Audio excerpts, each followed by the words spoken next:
Hello! Hi అందరికీ. Welcome to my channel. It's me Rajeshwari.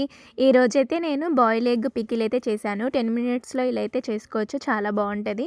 ముందుగా అయితే ఎగ్స్‌ని అయితే బాయిల్ చేసుకొని నీట్‌గా పీల్ తీసేసి వీడియోలో చూపించిన విధంగా 4 పీసెస్‌గా ఇట్లయితే కట్ చేసుకోవాలి. ఇలా కట్ చేసుకున్న ఎగ్స్‌ని ఒక గిన్నెలో పక్కన పెట్టుకొని, ఇప్పుడు పొయ్యి మీద ఒక ప్యాన్ అయితే పెట్టుకొని దాంట్లో ఆయిల్ వేసుకోవాలి తగినంత. ఇలా వేసుకున్న తర్వాత దానిలోకి 1:30 అల్లం వెల్లుల్లి పేస్ట్, ఒక స్పూను పసుపు వేసేసి ఒకసారి బాగా నీట్‌గా కలుపుకోవాలి. ఆ పచ్చి వాసన పోయే వరకి. ఈ విధంగా కలుపుకున్న తర్వాత కట్ చేసి పెట్టుకున్న బాయిల్ ఎగ్స్‌ని అయితే దాంట్లో వేసేసి నీట్‌గా మళ్ళీ ఒకసారి కలుపుకొని అవి కొంచెం బాగా మగ్గే వరకు అలా కలుపుకుంటూ ఉండాలి. ఈ విధంగా కలిపిన తర్వాత 1:30 స్పూను ధనియాల పొడి, 2 స్పూన్ల కారపొడి వేసుకొని ఉప్పు తగినంత ఉప్పు కూడా యాడ్ చేసుకొని బాగా కలుపుకోవాలి.